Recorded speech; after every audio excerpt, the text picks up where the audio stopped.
ಆತ್ಮೀಯ ಸ್ಪಂದನ ವಾಹಿನಿ ವೀಕ್ಷಕರಿಗೆ ಕಲಾವಿದ ಸರಣಿ ಕಾರ್ಯಕ್ರಮದ ನೂತನ ಸಂಚಿಕೆ ಕಲಾ ಸೂರ್ಯ. ಈ ಕಾರ್ಯಕ್ರಮಕ್ಕೆ ಆತ್ಮೀಯವಾದಂತಹ ಸ್ವಾಗತ. ಪ್ರತಿ ಬಾರಿಯೂ ಕಲಾವಿದ ಕಾರ್ಯಕ್ರಮದಲ್ಲಿ ಕಲೆಯಲ್ಲಿ ವಿವಿಧ ಪ್ರಾಕಾರಗಳೇನಿದೆ ಅದರೆಲ್ಲರೂ ಕೂಡ ತನ್ನದಾದಂಥ ಛಾಪನ್ನು ಮೂಡಿಸಿರುವಂತಹ ಅದ್ಭುತ ಸಾಧಕರನ್ನ ಪರಿಚಯ ಮಾಡಿಕೊಡ್ತಾ ಅವರ ನೆನಪಿನ ಸುರುಳಿಗಳಿಂದ ಒಂದಷ್ಟು ವಿಚಾರಧಾರೆಗಳನ್ನು ನಮ್ಗೆ ತಿಳಿಯಪಡಿಸ್ತಾ ಈ ಒಂದು ಕಾರ್ಯಕ್ರಮ ಸಾಗ್ತಾ ಇದೆ. ಇವತ್ತಿನ ದಿನ ನಮ್ಮ ಜೊತೆ ಇರುವವರು ನಮ್ಮ ಕರಾವಳಿಯ ಹೆಮ್ಮೆಯ ಕಲಾವಿದರು, ಹಿರಿತೆರೆ ಮತ್ತು ಕಿರಿತೆರೆ ಎರಡರಲ್ಲೂ ಕೂಡ ಖ್ಯಾತಿಯನ್ನು ಗಳಿಸಿದವರು, ಜೊತೆಗೆ ಸಿನಿಮಾ ನಟರು, ನಿರ್ದೇಶಕರು, ನಮ್ಮ ತುಳು ಭಾಷೆಗೆ ಅದರಲ್ಲೂ ಕೂಡ ರಾಜ್ಯ ಪ್ರಶಸ್ತಿಯನ್ನು ತಂದುಕೊಟ್ಟಂತಹ ಓರ್ವ ಅಪರೂಪದ ನಿರ್ದೇಶಕರು. ದೇವಿ ಬೈದೇತಿ ಚಿತ್ರದ ಮೂಲಕ ನಿರ್ದೇಶಕರಾಗಿ ಉತ್ತಮವಾದಂತಹ ಒಂದು ಚಿತ್ರವನ್ನು ನಮ್ಮ ನಾಡಿಗೆ ನೀಡಿದಂತಹ ಖ್ಯಾತ ಕಲಾವಿದರಾಗಿರುವಂತಹ ಸೂರ್ಯೋದಯ ಪರಂಪರೆಯವರನ್ನು ಆತ್ಮೀಯವಾಗಿ ಕಾರ್ಯಕ್ರಮಕ್ಕೆ ಸ್ವಾಗತಿಸಿಕೊಳ್ತೇವೆ. ನಮಸ್ತೆ ಸರ್. ನಮಸ್ತೆ ಸರ್. ಕಲಾವಿದ ಅನ್ನುವಂಥ ಸರಣಿ ಕಾರ್ಯಕ್ರಮ ಕೇವಲ ಕಲಾವಿದರಂದರೆ ಸಿನಿಮಾ ಕಲಾವಿದರು ಅಥವಾ ನಾಟಕ ಕಲಾವಿದರು ಮಾತ್ರ ಅಲ್ಲ, ಕಲೆಯಲ್ಲಿ ಬಹಳಷ್ಟು ಪ್ರಾಕಾರಗಳಿರ್ತದೆ. ಎಲ್ಲರನ್ನು ಕೂಡ ಪರಿಚಯಿಸುವಂಥ ಕಾರ್ಯಕ್ರಮ ನಮ್ಮದು ಇಷ್ಟೇ. ನೀವು ನಡೆದಂತ ಬಂದಂಥ ದಾರಿಗಳಲ್ಲಿರುವಂಥ ಅನೇಕ ನೆನಪುಗಳನ್ನು ಮೆಲುಕು ಹಾಕುವಂಥ ವಿಶಿಷ್ಟ ಕಾರ್ಯಕ್ರಮ ಇದು. ನಮ್ಮೂರಿನ ಪ್ರತಿಭೆಯಾಗಿ ಉಡುಪಿಗೆ ಪೆರಂಪಳ್ಳಿ ಅನ್ನುವಂಥ ಒಂದು ಉಡುಪಿಯ ಊರಿಗೆ ಹೆಸರಿಗೆ ಒಂದು ಖ್ಯಾತಿಯನ್ನು ತಂದುಕೊಟ್ಟವರು ಸರ್. ಹೇಗಿತ್ತು ನಿಮ್ಮ ಬಾಲ್ಯ ಜೀವನ? ಮತ್ತೆ ಹೇಗೆ ಇಲ್ಲಿಂದ ಹೇಗೆ ನೀವು ಬ್ಯಾಂಗ್ಳೂರು ಶಿಫ್ಟ್ ಆದ್ರಿ? ಹೇಗೆ ಅಂತ? ತುಂಬ ವರ್ಷ, 25 ವರ್ಷಗಳಾಯ್ತೇನೋ ಹೋಗಿ. ಅದೇ ಎಲ್ರಿಗೂ ಹುಚ್ಚಿರೋ ಥರ ನನಗೂ ಒಂದು ಹುಚ್ಚಿತ್ತು, ಕಲಾವಿದನಾಗಬೇಕು ಅಂತ. ಬೆಳ್ಳಿ ತೆರೆ ಹುಚ್ಚು. ಹೌದು, ತುಂಬ ಬಾಲ್ಯದಲ್ಲಿತ್ತು. ನನಗನ್ನಿಸ್ತೆ, ನನಗೆ ನೆನಪಿರುವ ಮಟ್ಟಿಗೆ ನಾನು LVTಯಲ್ಲಿ ಓದಿದ್ದು, ಇಲ್ಲಿ LVT ಸ್ಕೂಲಲ್ಲಿ. ನನಗೆ ಅಭಿನಯ ಹೇಳ್ಕೊಟ್ಟವರು ಇಲ್ಲಿ ನನ್ನ ಟೀಚರ್ ಮೀನಾಕ್ಷಿ ಟೀಚರ್ ಅಂತ. ನನಗೆ ಈ ಬೇಸಿಕ್ ಅಭಿನಯದ ಬೇಸಿಕ್ ನಾಲೆಜ್ ಕೊಡಿಸಿದವರು. ಅದ್ರ ಜೊತೆಗೆ ಅಲ್ಲೇ ಪಕ್ಕದಲ್ಲೇ ಆಶೀರ್ವಾದ ಥಿಯೇಟ್ರ್ ಇತ್ತು. ಅಲ್ಲಿಗೆ ಸಿನಿಮಾ ನೋಡ್ತಾ ನೋಡ್ತಾ ನನಗೆ ಆ ಹುಚ್ಚು ಬೆಳೀತಂತ ಕಾಣುತ್ತೆ, ಕಲಾವಿದ ಆಗಬೇಕಂತ. ಮತ್ತು ಅದೇ ಎಲಿಮೆಂಟ್ರಿಯಲ್ಲಿ ಮತ್ತು ಹೈಸ್ಕೂಲ್ ಹಿಂಗೆ ಹೋಗುವಾಗ ಸ್ಟೇಜ್ ಮಾಡ್ತಾ ಇದ್ದೆ ನಾನು.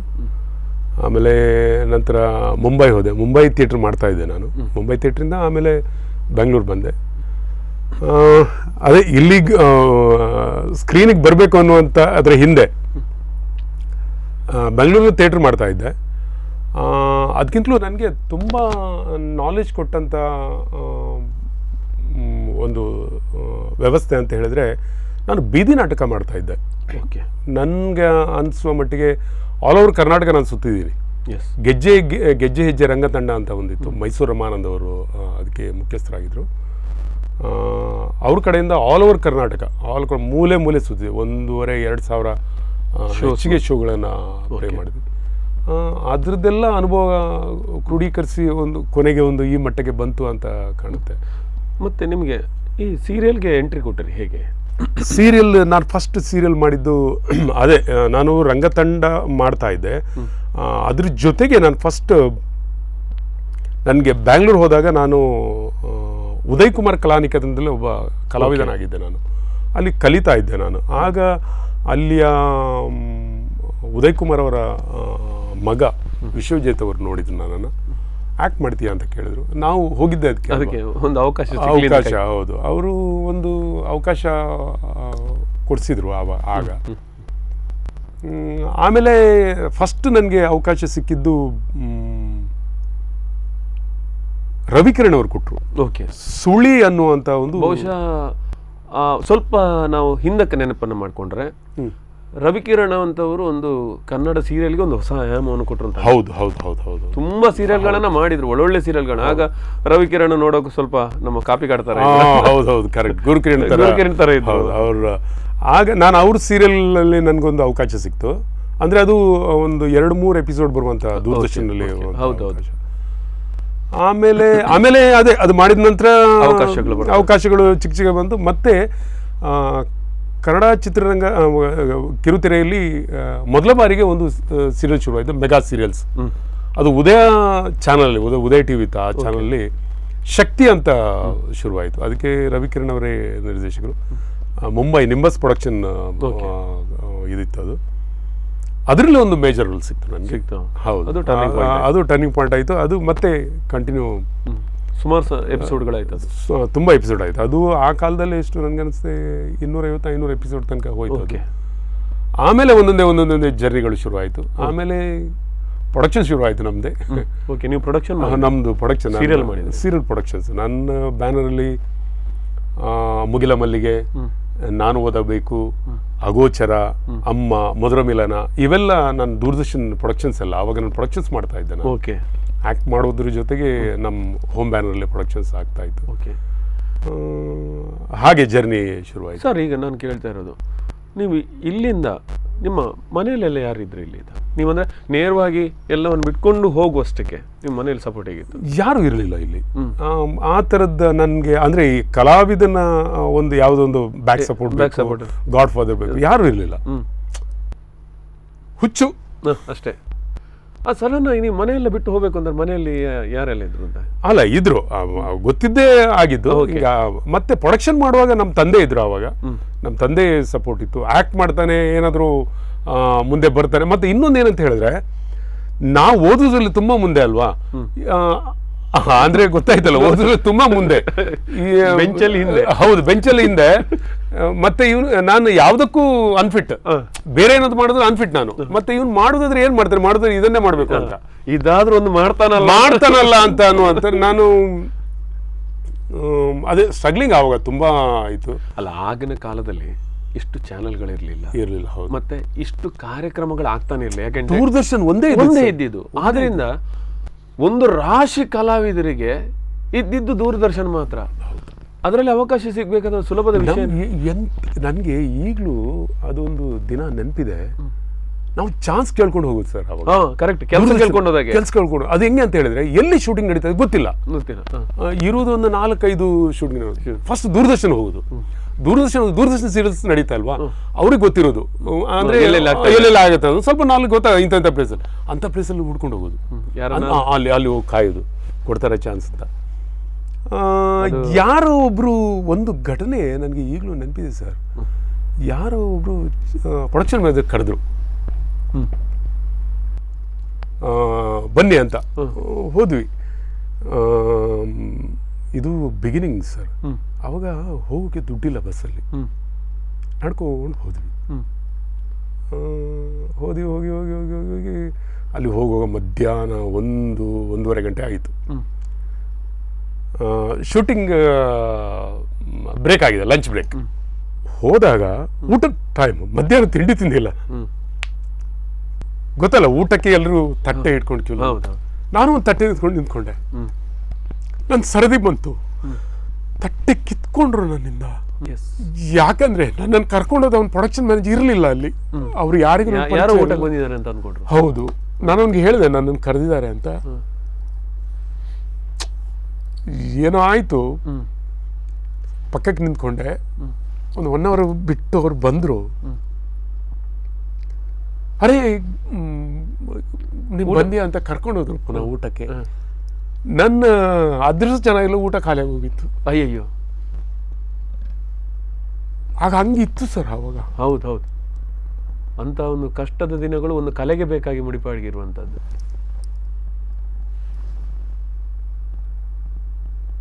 ನೆನಪಿದೆ ನನಗೆ.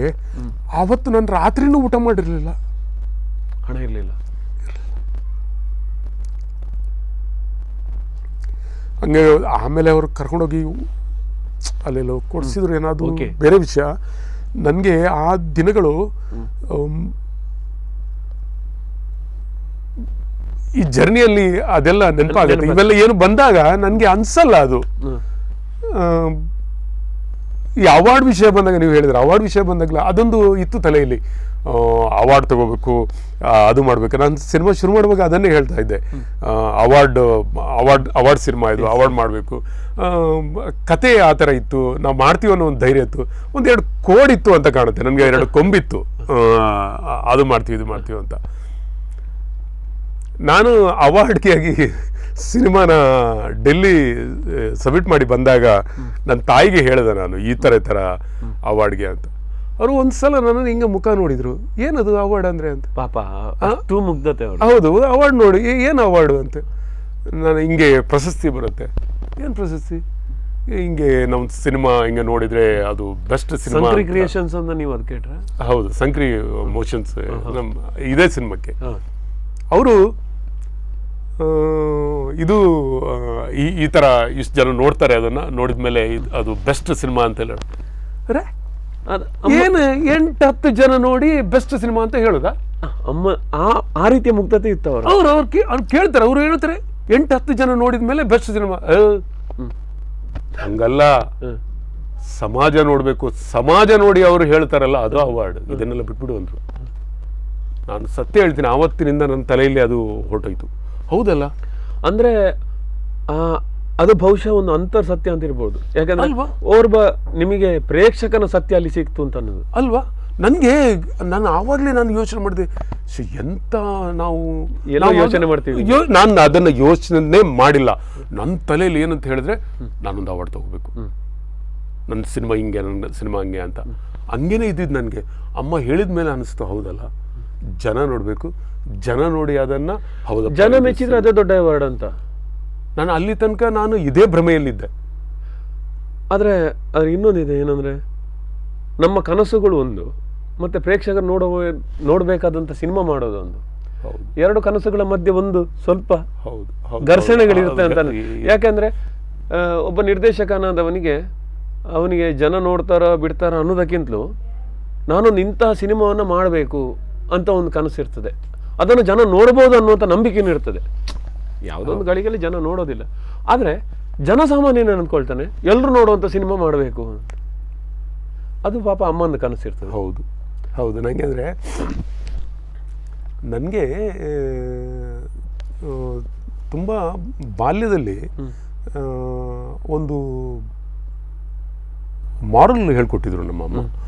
ಏನಂತ ಹೇಳಿದ್ರೆ, ಒಂದು ಘಟನೆ ನಡೀತು. ಆ ಘಟನೆ ಏನಂತ ಹೇಳಿದ್ರೆ ನೆನಪಿದೆ ಈಗಲೂ ನನಗೆ. ನಾವು ಹಳ್ಳಿ ಪೆರಂಪಳ್ಳಿ ಅಂದರೆ ಅಲ್ಲ, ಚರ್ಚಿಂದ ಆ ಕಡೆ, ಇದು ಈ ಚರ್ಚಿರೆಲ್ಲ ಇರುವಂಥದ್ದು ಮೂಡು ಪೆರಂಪಳ್ಳಿ, ನಮ್ದು ಪಡು ಪೆರಂಪಳ್ಳಿ ಆ ಕಡೆ. ಅದಕ್ಕೆ ಅಬ್ಬನ್ ಕುದುರು ಅಂತ ಒಂದು ಹೆಸರು ಕೂಡ ಇದೆ. ನಮ್ದು ಹಳ್ಳಿ, ನದಿ ತೀರ, ನಾವು ಸ್ಕೂಲ್ಗೆ ಹೋಗೋದು ಬರೋದು.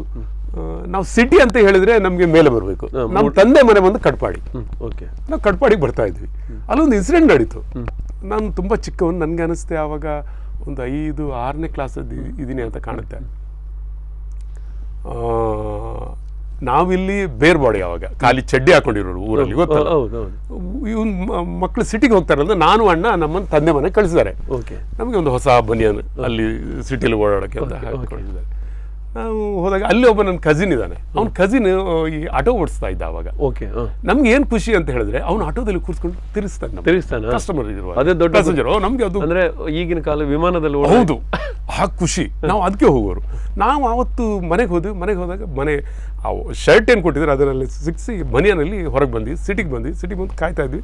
ಇವನು ಆಟೋ ಎಲ್ಲ ಬಾಡಿಗೆ ಹೋಗಿದ್ದವನು. ನಾನು ಅಣ್ಣ ನಿಂತ್ಕೊಂಡು ಅಲ್ಲಿ ಕಾಯ್ತಾ ಇದ್ವಿ. ಅಷ್ಟೊಂದು ಯಾರೋ ಒಬ್ರು ಬಂದರು, ಅವ್ರ ಗೆಳೆಯ. ಅವ್ರು ಬಂದರು, ಅವ್ರಿಗೆ ಗೊತ್ತಿತ್ತು ನಮ್ಮನ್ನ. ಯಾವ ಬಂದ್ರಿ ಪೆರಂಪಳ್ಳಿಯಿಂದ ಅಂತ. ನಾನು ಹೇಳಿದೆ, ಈಗ ತಾನೇ ಬಂದ್ವಿ.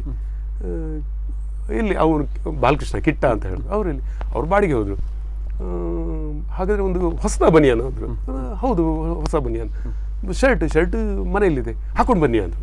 ಯಾಕೆ ಅಂದೆ, ಬನ್ನಿ ನಿಮ್ಮನ್ನು ಕಾಪು ಕರ್ಕೊಂಡು ಹೋಗ್ತೀವಿ, ನಾವು ಕರ್ಕೊಂಡು ಹೋಗ್ತೀವಿ. ಕಾಪುಗ ಏನಕ್ಕೆ? ವಿಷಯ ಗೊತ್ತಿಲ್ಲ, ಹೋಗಿಲ್ಲ, ವಿಷಯ ಗೊತ್ತಿಲ್ಲ. ಕಾಪು ಏನು ವಿಷಯ? ಅಲ್ಲಿ ದೊಡ್ಡ ವಿಷಯ ಇದೆ, ಒಂದು ದೊಡ್ಡ ಜಾತ್ರೆ ಇದೆ. ಏನು? ಕಿವಿಯಲ್ಲೇನೋ ಹೇಳಿದ್ರು, ಹಿಂಗೆ ಅಂತ. ನಾನು ಹೌದಾ, ಹಿಂಗಿದೆಯಾ ಅಂದೆ. ನಮ್ಮ ಅಣ್ಣನಿಗೆ ಹೇಳಿದೆ. ಅಣ್ಣ ಒಂದು ಸಲ ಯೋಚನೆ ಮಾಡ್ದ. ಅವನು ಒಂದು ಸ್ವಲ್ಪ ದೊಡ್ಡವನು, ನನಗೆ ಒಂದು 2-3 ವರ್ಷ ದೊಡ್ಡ. ಅವನು ಹೌದಾ ಅಲ್ವಾ ಅಂತ ಹಂಗೆ ಬಂತು ಅವನಿಗೆ. ನನಗೆ ಏನಂತ ಹೇಳಿದ್ರೆ ಕ್ಯೂರಿಯಾಸಿಟಿ ಹಂಗೆ ಇರ್ಬೋದೇನೋ ಅಂತ. ನಾನು ಇಮ್ಮಿಡಿಯೇಟ್ ಹೋದೆ. ನನ್ನ ಹಿಂದೆ ಅಣ್ಣನು ಬಂದ. ಹೋಗಿ ಶರ್ಟ್ ಎಲ್ಲ ಹಾಕೊಂಡು ಬಂದು ನಿಂತ್ಕೊಂಡು ಬರೋಷ್ಟೊತ್ತಿಗೆ ಅವನು ನನ್ನ ಕಸಿನ್ ಕೂಡ ಬಂದು ಅವನು ಯಾರು ನಮ್ಮನ್ನು ಬಟ್ಟೆ ರೆಡಿ ಮಾಡಿಸಿದಲ್ಲ, ಅವ್ನು ನಮ್ಮನ್ನು ನೋಡಿ ಒಂದು ನಗೋಕ್ಕೆ ಶುರು ಮಾಡ್ದ. ನಕ್ಕದ ಒಂದು 5 ನಿಮಿಷ ನಕ್ಕದ ಅವ್ನು ನಮ್ಮನ್ನು ನೋಡಿ. ಅಂದರೆ ಹಾಸ್ಯ ಮಾಡಿ ಎಂತ ನಕ್ಕದ ಅಂದರೆ, ಅವ್ನು ನನ್ನ ಕಸಿನ್ ಹೇಳ್ತಾನೆ, ಏನು ಪುನಃ ಶರ್ಟ್ ಹಾಕೊಂಡು ಹೋಗ್ತಾ ಇದ್ದೀರಾ?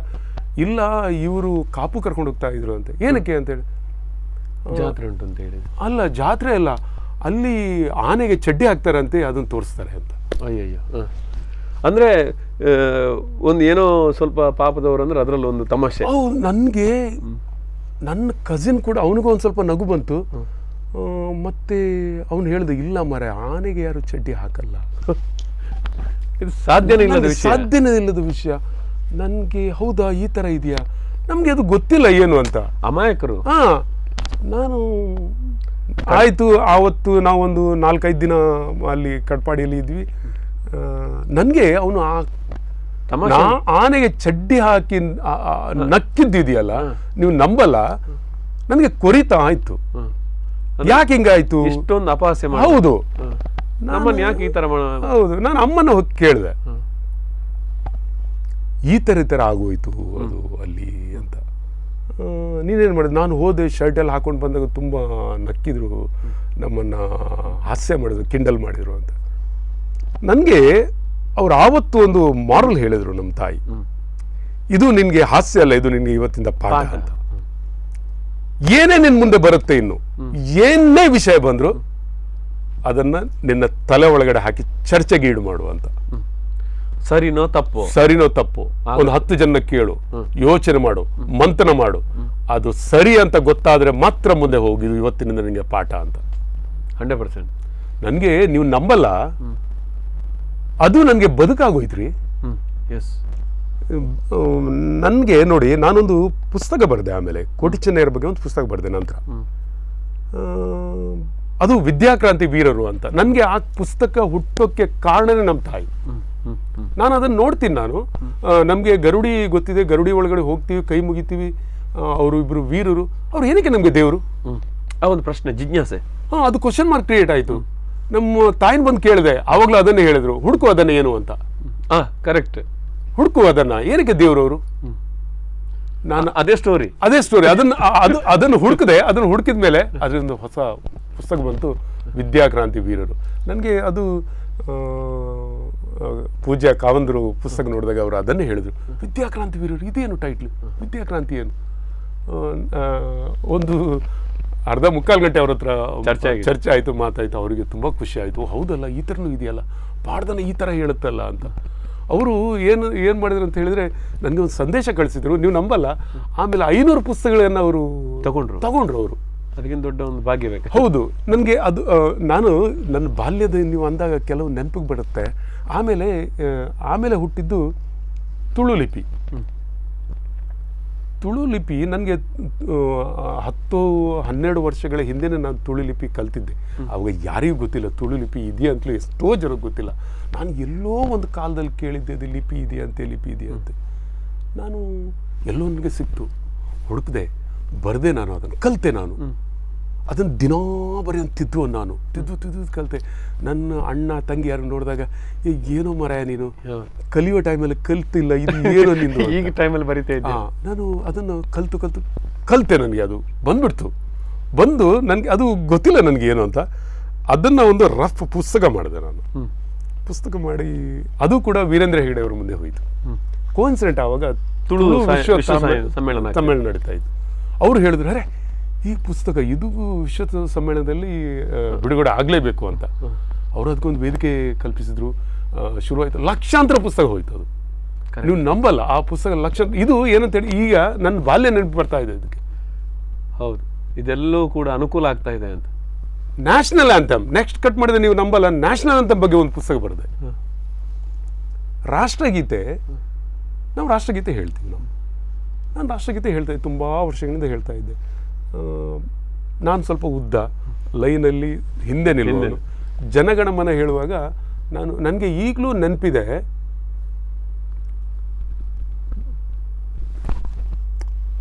ತವ ಶುಭ ನಾಮೆ ಹೇಳುವಾಗ ನನ್ಗೆ ಗೊತ್ತಿಲ್ಲ, ನನ್ ಕವನ ಹಾಡುದಷ್ಟೇ. ಯಾರೊಬ್ರು ಕರೆದು ಕೇಳಿದ್ರು, ಟೀಚರ್ ಕೇಳಿ ಬಾ ಇಲ್ಲಿ ಅಂದ್ರೆ ಏನು ಹಾಡು ಅಂತ ಹೇಳಿದ್ರು, ಹಾಡಿದೆ. ಕವ ಶುಭ ನಾಮ, ಗುಗ್ಗು ಕವ ಅಲ್ಲ ಕಣೋದು, ತವ. ಆದ್ರೆ ಆ ತವ ಏನು ಹೇಳುತ್ತೆ ಅನ್ನೋದು ಅವರಿಗೂ ಗೊತ್ತಿಲ್ಲ, ಟೀಚರಿಗೆ ಗೊತ್ತಿಲ್ಲ. ನನಗೆ ಅದು ಎಲ್ಲಿ ನನಗೆ ಕೊರಿತಾ ಇತ್ತು, ಏನೋ ಸಮಥಿಂಗ್ ಇದರಲ್ಲಿ ಇದೆ ಅಂತ. ಆಮೇಲೆ 10 ವರ್ಷಗಳ ಹಿಂದೆ ಅದರ ಮೇಲೆ ಒಂದು ಪುಸ್ತಕ ಮಾಡಿದೆ. ನಾನು ಪುಸ್ತಕ ಬರೆದೆ, ಏನು ಹೇಳುತ್ತೆ ಜನಗಣಮನ, ಸಿಂಧು ಅಂದರೆ ಏನು, ಸಿಂಧು ಅಂತ ಹೇಳಿದರೆ ಈಗ ನಾವು ನೋಡಿ ಅದು ಸೂಕ್ಷ್ಮತೆ ಹೇಳ್ತೀವಿ ನಾವು. ಸಿಂಧು ಅಂತ ಹೇಳಿದ್ರೆ ನಮ್ಮ ನಾಗರಿಕತೆ ಅಂತ ಹೇಳ್ತೀವಿ, ನಮ್ಮ ಸ್ಥಳ ಅಂತ ಹೇಳ್ತೀವಿ, ನಾವು ಮೂಲ ಸ್ಥಳ ಅಂತ, ನದಿ ಅಂತ ಹೇಳ್ತೀವಿ. ಇನ್ನೊಂದು ಆ್ಯಕ್ಚುಲಿ ಸಿಂಧು ಅನ್ನುವಂಥ ಶಬ್ದ ಹೇಗೆ ಹುಟ್ಟಿತು, ಏನಕ್ಕೆ ಹುಟ್ಟಿತು ಅನ್ನೋದು ಅದು ಇನ್ನೂ ಒಳಗೆ ಹೋದಾಗ ಇನ್ನೊಂದೇನೋ ವಸ್ತು ಮೂಡುತ್ತೆ. ಆ್ಯಕ್ಚುಲಿ ನೋಡಿ, ಸಿಂಧು ಅಂತ ಹೇಳಿದರೆ ಅದು ಏಕತೆ ಅಂತ, ರಾಶಿ ಅಂತ, ಒಗ್ಗಟ್ಟು ಅಂತ. ಅಂದ್ರೆ ಅದೇ ಬಿಂದು ಮತ್ತು ಸಿಂಧು. ಹಾಂ, ಬಿಂದು ಅಂದರೆ ಚಿಕ್ಕದು ಒಂದಾಗಿರೋದು, ಸಿಂಧು ಅಂದರೆ ಒಗ್ಗಟ್ಟಾಗ. ಆ್ಯಕ್ಚುಲಿ ಅಲ್ಲೂ ಕೂಡ ಸಿಂಧು ನದಿ ತಪ್ಪಲಲ್ಲೂ ಕೂಡ 5 ನದಿಗಳು ಒಗ್ಗಟ್ಟಾಗ್ತವೆ, ಒಟ್ಟಾಗ್ತವೆ. ವಾವ್. ಅದನ್ನು ನಾವು ಸಿಂಧು ಅಂತ, ಒಗ್ಗಟ್ಟು. ಇದು ಎಕ್ಸಾಂಪಲ್ ನಾನೊಂದು ಹೇಳ್ತೀನಿ. ಈಗ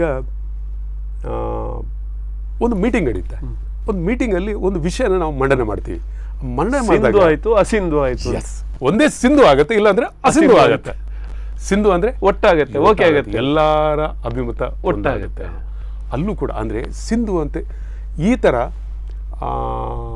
ಆ ಪುಸ್ತಕ ಕೂಡ ನನಗೆ ಬದುಕು ಕೊಡ್ತಿದ್ರೆ ಲಕ್ಷಾಂತರ ಪುಸ್ತಕ ಅದು ಓದುಗರ ಕೈ ಸೇರ್ತದು. ಈ ಥರ ಒಂದು ಅಷ್ಟು ವಿಚಾರಗಳು ಹೊರಗೆ ಬಂತು. ನನ್ನ ಬಾಲ್ಯ ಕಾರಣ ನನ್ನ ಅಮ್ಮ. ಅದ್ಭುತವಾದಂಥ ಮಾತನ್ನು ಹೇಳಿದ್ರಿ ವೀಕ್ಷಕರೇ.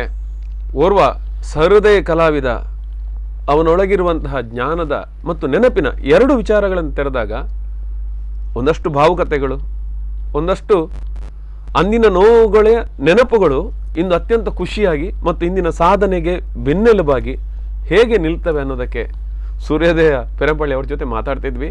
ಇನ್ನಷ್ಟು ಮಾತಾಡೋದಿದೆ, ಅದಕ್ಕೆ ಮುನ್ನ ಸಣ್ಣ ವಿರಾಮ.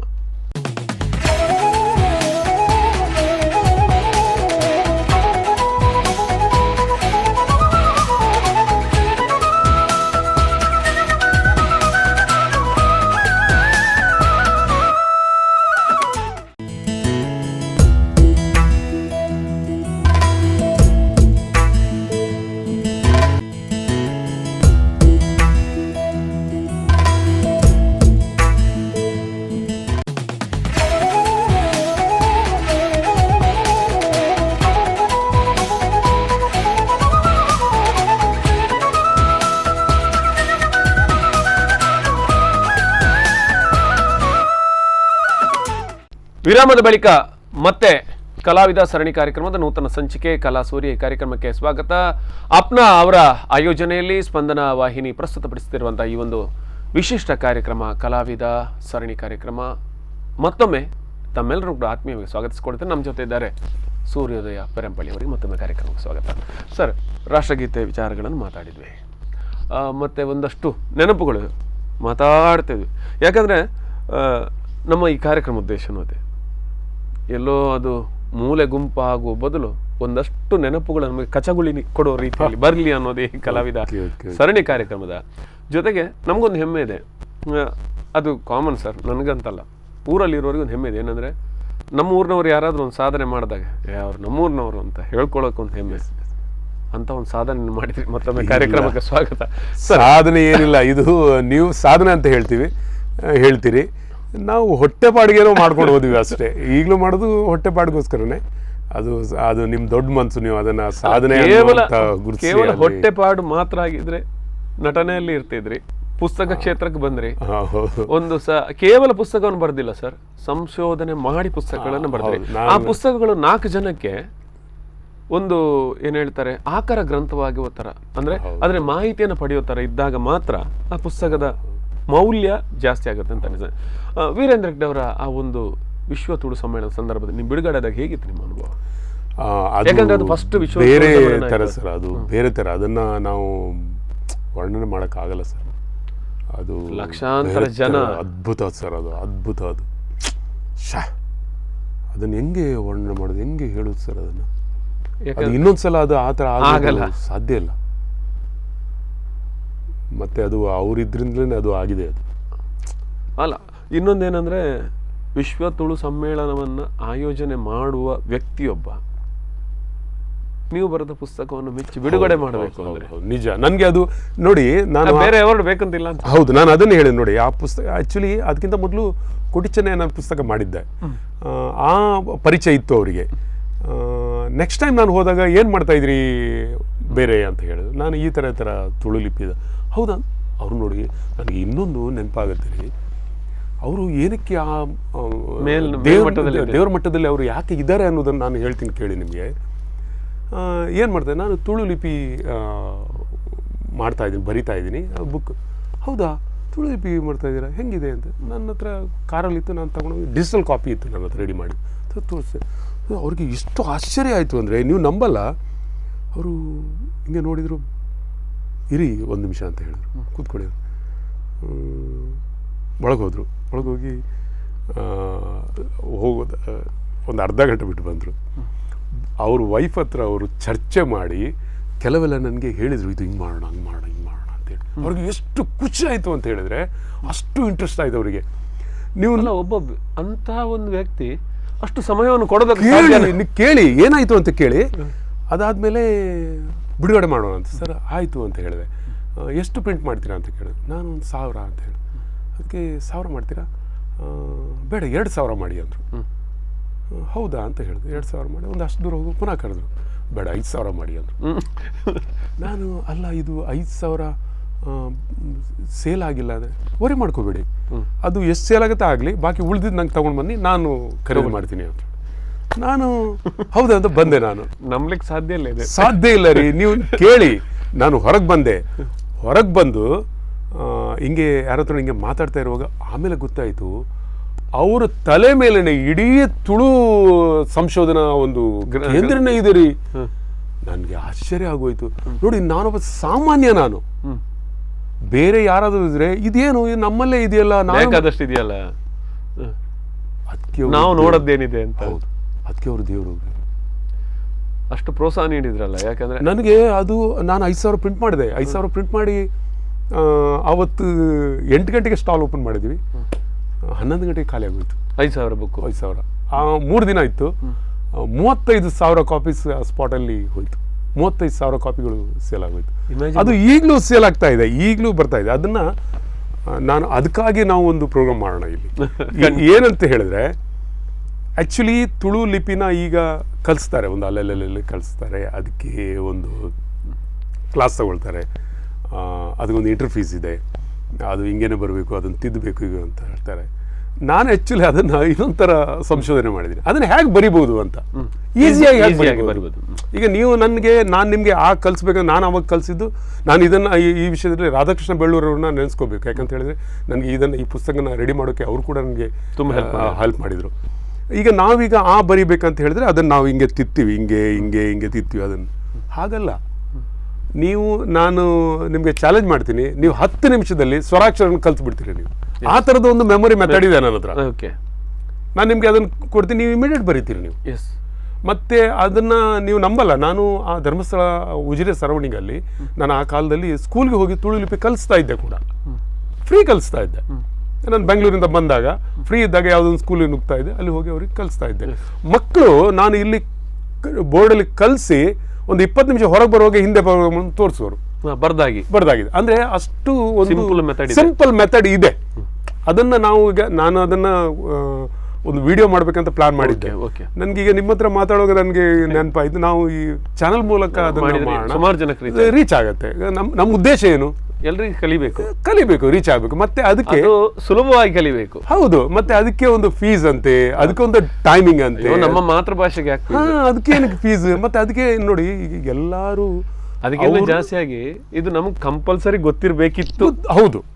ಮತ್ತೆ ಇದು ಹೆಂಗೆ ಅಂತ ಹೇಳಿದ್ರೆ, ಎಲ್ಲರೂ ಅವ್ರವ್ರ ಕೆಲಸದಲ್ಲಿ ಬ್ಯುಸಿ ಇದ್ದಾರೆ, ಅದಕ್ಕೋಸ್ಕರ ಟೈಮ್ ತಗೊಂಡು ನೀವು ಹೇಳಿದ ಪ್ಲೇಸ್ಗೆ ಹೋಗಿ ಮಾಡೋ ಟ್ಯೂಷನ್ ಕ್ಲಾಸ್ ಅಲ್ಲ ಇದು. ಅಲ್ಲ, ನೀವು ಮನೆಯಲ್ಲೇ ಕೂತ್ಕೊಂಡು ನಾನು ಹೇಳೋದು ಸ್ವರಾಕ್ಷರ ಇದೆಯಲ್ಲ, ನಾನು ಸ್ವರಾಕ್ಷರ ಹೇಳ್ತೀನಿ, ನೀವು 10 ನಿಮಿಷದಲ್ಲಿ ಅದನ್ನು ಮುಗಿಸ್ಬೋದು, ಕಲಿಸ್ಬೋದು. ಖಂಡಿತ. ಮತ್ತೆ ವ್ಯಂಜನಗಳು ಹಂಗೇನೆ, ಅದಕ್ಕೆ ಗುಣಿತ ಅದನ್ನೇ ಆ ಮೆಮೊರಿ ಇಟ್ಕೊಂಡು ನಾವು ಮುಂದೆ ಹೋಗ್ಬೋದು. ಅಲ್ಲ, ಒಳ್ಳೆ ಒಂದು ಐಡಿಯಾ ಕೊಟ್ರಿ. ಖಂಡಿತವಾಗಿ ನಮ್ಮ ಸ್ಪಂದನ ವಾಹಿನಿ ಮೂಲಕ ಆರಾಮ್ಸೆ ಒಂದು ಒಳ್ಳೆ ಎಪಿಸೋಡ್ ಮಾಡೋಣ. ಅದು ಆಕ್ಚುಲಿ ಏನಂದ್ರೆ ಒಂದು 15-20 ನಿಮಿಷದ ಎಪಿಸೋಡೇ ಮಾಡೋಣ. ನೋಡುವವರೆಗೂ ಕೂಡ ಅದು ಬರ್ಡನ್ ಆಗಬಾರ್ದು. ಅದು ಇಷ್ಟೇ ಅಲ್ವಾ, ಕಲ್ತು ಬಿಡ್ತಾರೆ. ಹೌದು, ಮಾಡೋಣ ಅದನ್ನು. ಓಕೆ ಸರ್, ಮಾತಾಡ್ತಿದ್ದೆ ಸೂರ್ಯದೇವ್ರೆ, ನನಗೆ ಕಿರುತೆರೆಯಿಂದ ಈ ಪುಸ್ತಕ ಲೋಕನ ಅಥವಾ ಹಿರಿತೆರೆನ ಅಂತ ಏನಾದ್ರೂ ಅಂತ ಕನ್ಫ್ಯೂಷನ್ ಇತ್ತು ನಿಮಗೆ, ಅಥವಾ ಜೊತೆಗೆ ಮಾಡ್ತಾ ಇದ್ದ? ಇಲ್ಲ, ನನಗೆ ಅದು ಇದೆ ಅಂತ ಇಲ್ಲ. ಯಾವುದು ಬಂತು ಅದನ್ನು ಹೋಗ್ತಾ ಇದ್ದೆ. ನಾನು ತುಂಬ ವರ್ಷಗಳ ಹಿಂದೆ ಸಿನಿಮಾ ರಂಗಕ್ಕೆ ಹೋಗ್ಬೇಕಂತ ಹೋಗಿದ್ದೆ ನಾನು. ನನಗೆ ಯಾವ ಥರದ ಸಿನಿಮಾದಲ್ಲಿ ಚಾನ್ಸ್ ಸಿಕ್ತು ನನಗೆ. ಅದೇ ಇವರು ಉದಯ್ ಕುಮಾರ್ ಅವರ ಮಗ ವಿಶ್ವಜಿತ್ ಅವರು ಕರ್ಕೊಂಡೋಗಿ ಯಾವುದೊಂದು ಇದಕ್ಕೆ ಇದು ಮಾಡಿದರು. ಯಾರು ಅಂತ ಬೇಡ ಹೀರೋ ಸುಮ್ಮನೆ ಅಲ್ಲಿ ಹೋಯ್ತು. ಅಲ್ಲಿ ಹೋದೆ, ಅವಾಗ ನನ್ನ ಉದ್ದ ಹೇರ್ ಸಿಕ್ತು. ಉದಯ ಸೀರಿಯಲ್ ನೋಡಿದ್ವಿ. ಹೌದು, ಕೂದಲು ತೆಗಿತೀರಾ ಅಂತ ಹೇಳಿ ತೆಗಿತೀನಿ ಸರ್ ಅಂದೆ. ಮೈನ್ ವಿಲನ್ ಇದರಲ್ಲಿ ತೆಗಿತೀರಾ? ತೆಗಿತೀನಿ. ಮೈನ್ ವಿಲನಲ್ಲಿ ತೆಗಿತೀನಿ ಅಂತ ಫಸ್ಟ್ ನಾನು ಕ್ಯಾಮ್ರಾ ಫೇಸ್ ಮಾಡೋದು. ಬೆಳಿಗ್ಗೆ 6 ಗಂಟೆಗೆ ನಾನು ರೆಡಿ ಇರ್ತೀವಿ. ರೆಡಿ ಇದ್ವಿ ನಾವು. ನಾನು ಫಸ್ಟ್ ಸಿನಿಮಾ ಬೇರೆ. ಬೆಳಿಗ್ಗೆ ನಾನು ಸ್ಟುಡಿಯೋ ಹೋಗಿದ್ದೆ ಕಂಠೀರವ. ನಂದೇ ಒಂದು ಬ್ಲೇಡ್ ತೊಗೊಂಡೋಗಿದ್ದೆ.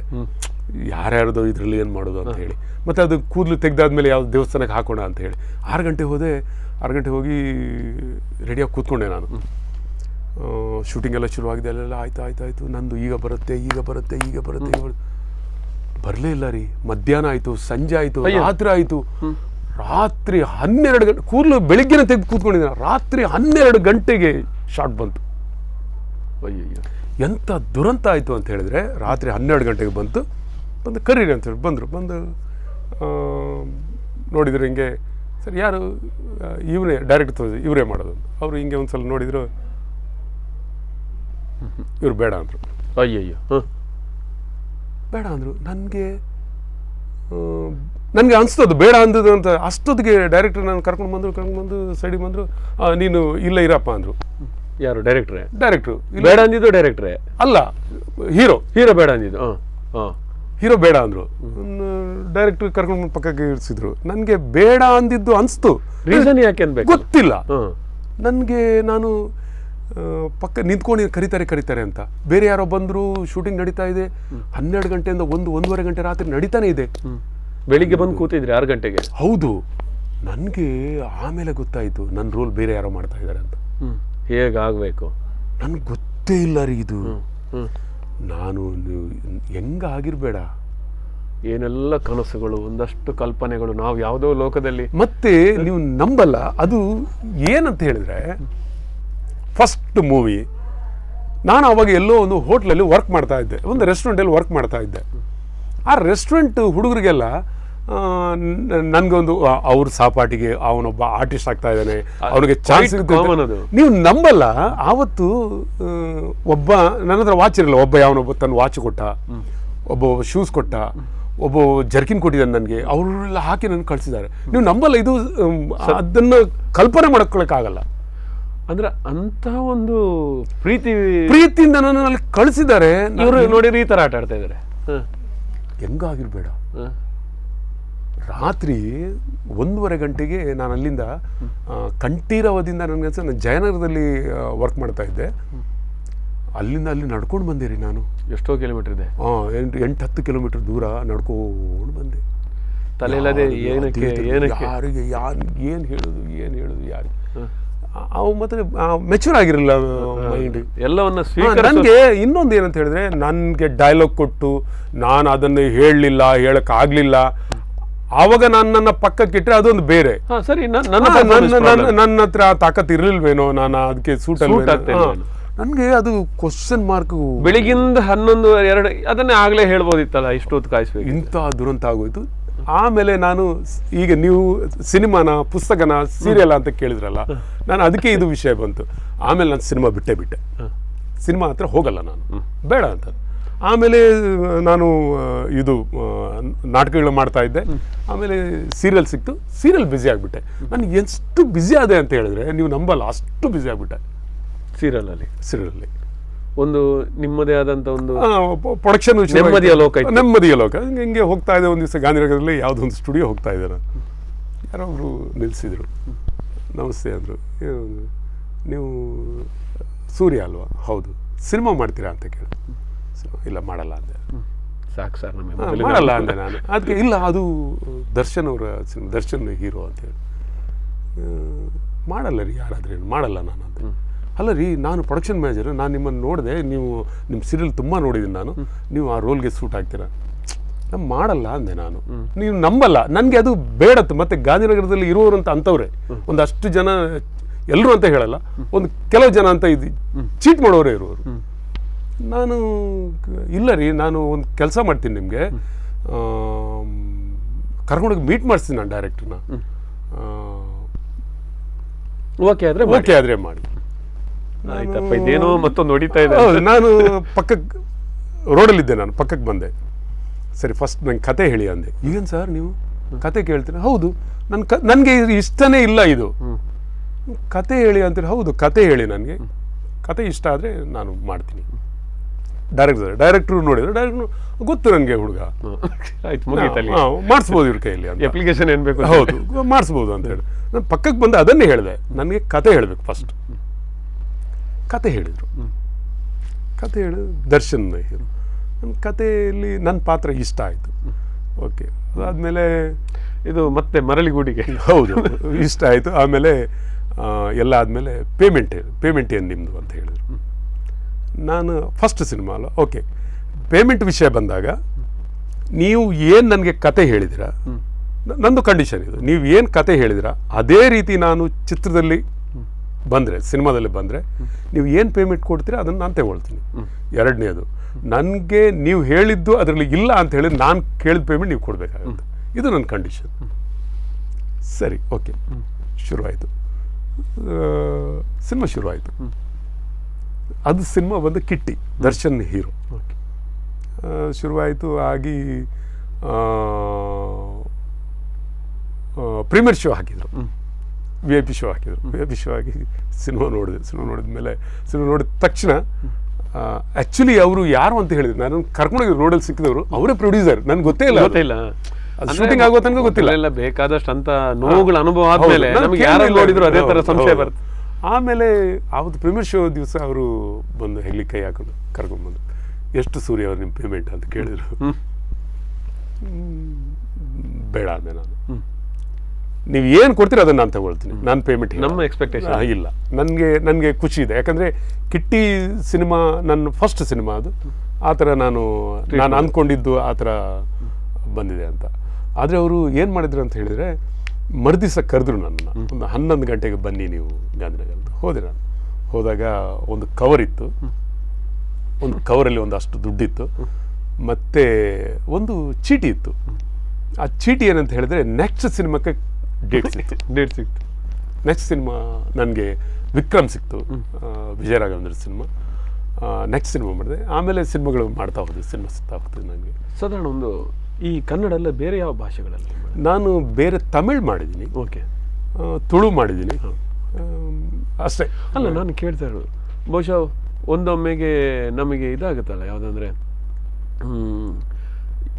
ಎಷ್ಟೋ ಸಲ ಕಾದದ್ದಕ್ಕೆ ಅಥವಾ ಈ ನೋವುಗಳಿಗೆ, ಅನುಮಾನ ಅವಮಾನಗಳಿಗೆ ಎಲ್ಲ ಒಂದ್ ಕಡೆ ನ್ಯಾಯ ಸಿಗುತ್ತೆ ಅಂತ ಅನ್ಸುತ್ತೆ.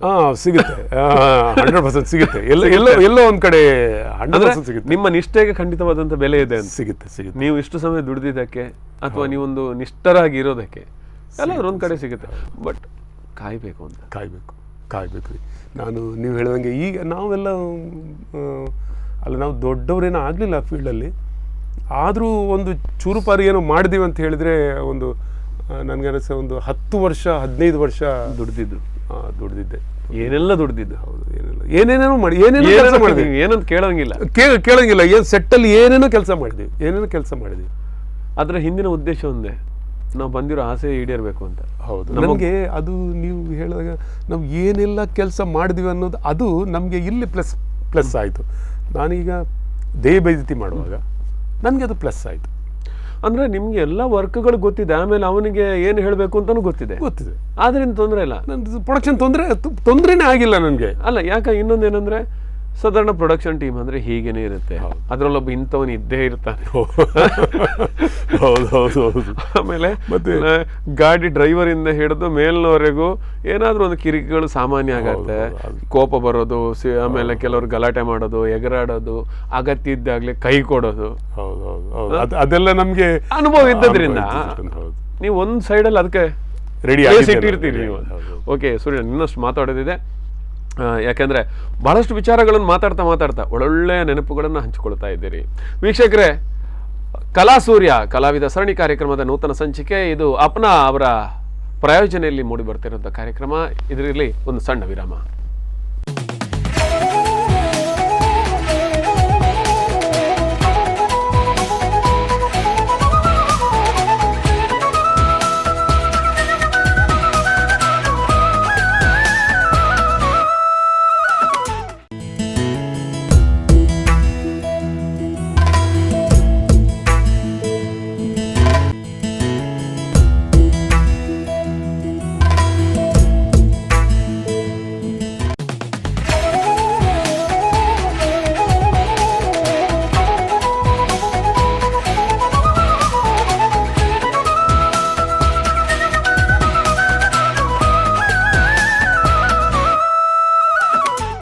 ವಿರಾಮದ ಬಳಿಕ ಮತ್ತೆ ಕಲಾವಿದ ಸರಣಿ ಕಾರ್ಯಕ್ರಮದ ನೂತನ ಸಂಚಿಕೆ ಕಲಾ ಸೂರ್ಯಕ್ಕೆ ಆತ್ಮೀಯವಾದಂತಹ ಸ್ವಾಗತ.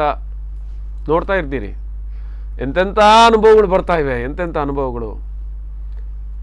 ಅವರಿಗೆ ಹೇಳ್ಬೇಕಾದ್ರೆ ಅಷ್ಟು ನೋವಾಗ್ತಾ ಇದ್ರೆ ಕೇಳೋ ನಮಗೂ ಕೂಡ ಅಷ್ಟೇ ನೋವಾಗುತ್ತೆ. ಯಾಕಂದ್ರೆ ಹೆಚ್ಚಿನ ಕಲಾವಿದರಿಗೆ ಏನಿರುತ್ತೆ ಅಂದರೆ ಅವನೇ ಕಷ್ಟಪಟ್ಟಿದ್ದಾನೆ ಅಂತ ಇರುತ್ತೆ. ಆದರೆ ಇನ್ನೊಬ್ಬ ಕಲಾವಿದನನ್ನು ಮಾತಾಡಿಸಿದಾಗ ಅಥವಾ ಇನ್ನೊಬ್ಬರ ವಿಚಾರಗಳನ್ನು ತಿಳ್ಕೊಂಡಾಗ ಈ ಮಟ್ಟಕ್ಕೆ ಬರೋದಕ್ಕೆ ಅವರೆಷ್ಟು ಕಷ್ಟಪಟ್ಟಿದ್ದಾರೆ ಅನ್ನೋದನ್ನು ಖಂಡಿತ ತಿಳ್ಕೊಳ್ಳೋದಕ್ಕೆ ಸಾಧ್ಯ.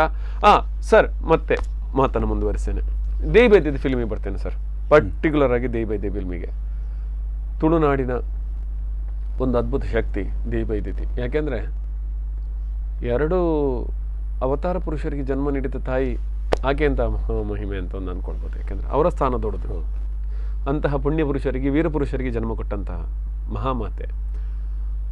ಆ ಒಂದು ಅನುಭವ ಹೇಗಿತ್ತು ಸರ್? ಯಾಕೆಂದರೆ ನನ್ನ ಪ್ರಕಾರ ನಾನು ಹೇಳ್ತಾರೆ, ನನ್ನ ಅನಿಸಿಕೆ ಏನಂದರೆ, ಈ ಕಲಾತ್ಮಕ ಚಿತ್ರಗಳನ್ನು ಮಾಡೋದು ಒಂದು, ಇನ್ನೊಂದು ಚಾರಿತ್ರಿಕ ಚಿತ್ರಗಳನ್ನು ಮಾಡುವಾಗ ಆ ಕಥೆಯನ್ನು ಹೆಣೆಯುವ ವಿಚಾರದಲ್ಲಿ ಬರುವಷ್ಟು ಸವಾಲುಗಳು ಬೇರೆ ಯಾವ ಕಥೆಯಲ್ಲೂ ಬರೋದಿಲ್ಲ ಅಂತ ನನಗನ್ನಿಸ್ತದೆ. ನೀವು ಬೇಕಾದ್ರೆ ದೇವರ ಚಿತ್ರಗಳನ್ನು ನೀವು ಮಾಡ್ಬೋದು. ಯಾಕಂದರೆ ಪುರಾಣ ಕಥೆಗಳು ಆಲ್ಮೋಸ್ಟ್ ಎಲ್ಲರಿಗೂ ಒಂದೇ ಥರ ಗೊತ್ತಿರ್ತದೆ.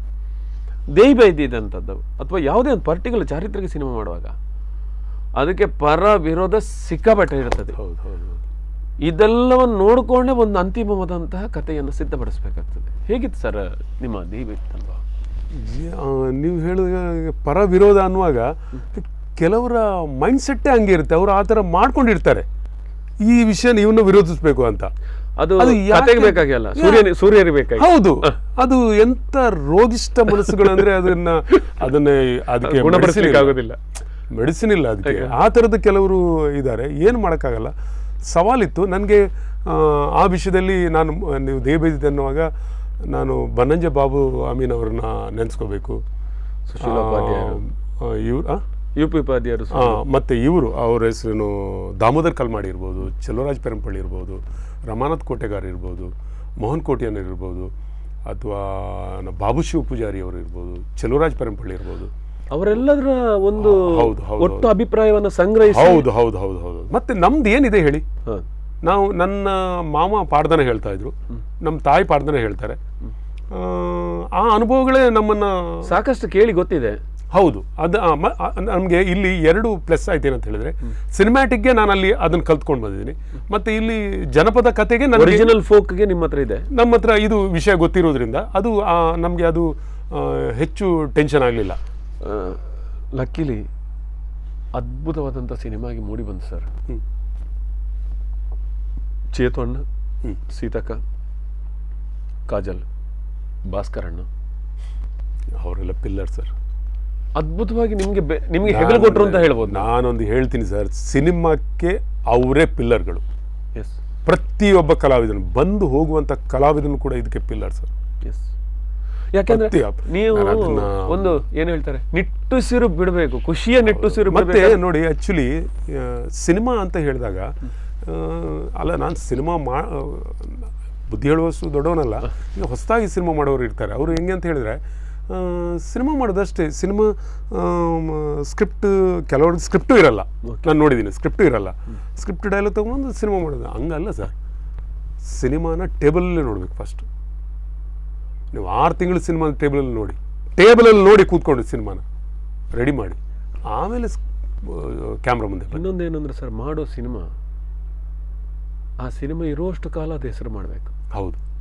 ಹೌದು, ಜನ ಇರೋಷ್ಟು ಕಾಲ ಮಾಡಿದರೆ ಖಂಡಿತವಾಗಿಯೂ ನಿರ್ದೇಶಕನ ಹೆಸರು ಬರ್ತದೋ, ಆ್ಯಕ್ಟರ್ನ ಹೆಸರು ಬರ್ತದೋ ಗೊತ್ತಿಲ್ಲ, ಅಂತೂ ಸಿನಿಮಾದ ಹೆಸರು ಅಂತ ಸಿನಿಮಾ ಉಳಿಯುದು. ನನಗೆ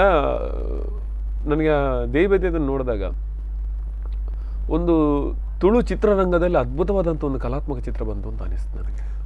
ನಾನು ಅದನ್ನ ಧೈರ್ಯವಾಗಿ ಹೇಳಬಲ್ಲೆ ಈ ವಿಷಯದಲ್ಲಿ. ಖಂಡಿತ ನಮ್ಮ ಸಿನಿಮಾ ಒಂದು ತುಳು ಚಿತ್ರರಂಗಕ್ಕೆ ಒಂದು ಇನ್ವಿಟೇಷನ್ ಕಾರ್ಡ್ ಇದ್ದಂಗೆ. ಖಂಡಿತ ಯಾರಿಗಾದ್ರೂ ತುಳು ಚಿತ್ರರಂಗದ ಬಗ್ಗೆ ಏನಾದರೂ ಹೇಳಬೇಕು, ಹೆಂಗಿದೆ, ಯಾವ ಥರ ಏನು ಅಂತೇಳಿ ನಮ್ಮ ಸಿನಿಮಾನ ತೋರಿಸ್ಬೋದು. ಆ ಥರ ವರ್ಕ್ ಆಗಿದೆ ಸರ್. ಅದಕ್ಕೆ ಸುಮ್ಮನೆ ಬಂದು ಯಾವುದೋ ಒಂದು ಕತೆ ಕೇಳ್ದ, ಕತೆ ನೋಡ್ದ, ಮಾಡ್ದೆ ಹಂಗಲ್ಲ ಸರ್.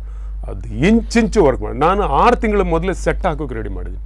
ನೀವು ನಂಬಲ್ಲ, 6 ತಿಂಗಳ ಮುಂಚೆನೇ ಕೊಯ್ಲು ಬಂತು ಸರ್. ನನಗೆ ಬೈಹುಲ್ಲು ಬೇಕಿತ್ತು ಅದು ಹಾಕೋಕ್ಕೆ. ಬೈಹುಲ್ಲು ಇಲ್ಲ, ಎಲ್ಲೋ ಕೇಳಿದೆ ಇಲ್ಲ, ಎಲ್ಲ ಮೆಷಿನ್ ಬಂದು ಕಟ್ ಮಾಡಿ ಹೋಗುತ್ತೆ, ಧೂಳಾಗುತ್ತೆ. ಅಲ್ಲೆಲ್ಲೋ ಕೇಳಿದೆ ನಾನು, ಅವರು ಬೈಲ್ ಮೆಷಿನ್ ಬಂದು ಕಟ್ ಆಗಿದೆ. ನಾನು ಬಿಜಾಪುರದ ವರ್ಕರ್ಸ್ನ ಹೇಳಿ ಅವ್ರನ್ನ ಕಟ್ ಮಾಡಿಸಿ ಹೊಡಿಸಿ ಅದನ್ನು ರೆಡಿ ಮಾಡಿ 6 ತಿಂಗಳ ಮೊದಲೇ ಅದನ್ನು ಮೂಟೆ ಕಟ್ಟಿ ಸೆಟ್ ಮಾಡಿ ಇಟ್ಟಿದ್ದೆ. ಅದನ್ನು ಓದ್ಕೊಂಡು ಬಂದು 15 ಕಿಲೋಮೀಟರ್ ಅಲ್ಲಿ. ಯಾಕಂದ್ರೆ ಚಾರಿತ್ರಿಕ ಸಿನಿಮಾಗಳಿಗೆ ತುಂಬಾ ವರ್ಕ್, ಲೊಕೇಶನ್ ಅನ್ನೋದೇ ದೊಡ್ಡ ವಿಷಯ, ಪ್ರಾಪರ್ಟೀಸ್ ಪ್ಲಸ್ ಲೊಕೇಶನ್. ನಾನು ನೋಡಿ ಅದಕ್ಕಿಂತ ಮೊದಲು ಇನ್ನೊಂದು ವಿಚಾರ ಹೇಳ್ತೀನಿ ನಾನು ನಿಮಗೆ. ಅದು ಸ್ಟಡಿ ಮಾಡಿದ್ದೀನಿ ನಾನು, ಅದನ್ನು ಡೀಪಾಗಿ ಸ್ಟಡಿ ಮಾಡಿದ್ದೀನಿ. ಎಕ್ಸಾಂಪಲಿಗೆ ಹೇಳ್ತೀನಿ ನಾನು ಅದಕ್ಕೋಸ್ಕರ ಪುನಃ ಹೋಗಿದ್ದೀನಿ, ಕರಾಡ ಹೋಗಿದ್ದೆ. ನಾನು ಕರಾಡ ಅನ್ನುವಂಥ ಊರಿಗೆ ಹೋಗಿ ಏನಕ್ಕೆ ಹೋದೆ ಅಂತ ಹೇಳಿ ನೋಡಿ, ಕತೆ ಏನು ಹೇಳುತ್ತೆ ಅಂತಾರೆ ನಮ್ಮ ಕಥೆಯಲ್ಲಿ ಪಾಡ್ದನಗಳೆಲ್ಲ ಇಲ್ಲಿ ತನಕ ಅದೇ ಹೇಳೋದು. ಅವಳು ದೇವೈದಿಗೆ ಸ್ವರ್ಣಗೆದೆಗೆ ಋತುಮತಿ ಆದಳು, ಋತುಮತಿ ಆದ ಕಾಡಿಗೆ ಬಿಟ್ಟರು. ಋತುಮತಿ ಆದ ಕಾಡಿಗೆ ಬಿಟ್ಟರು. ಏನಕ್ಕೆ ಕಾಡಿಗೆ ಬಿಡ್ತಾರೆ? ಋತುಮತಿ ಆಗುವುದಕ್ಕೂ ಕಾಡಿಗೆ ಬಿಡುವುದಕ್ಕೂ ಸಂಬಂಧ ಏನು ಯಾರಿಗೂ ಗೊತ್ತಿಲ್ಲ.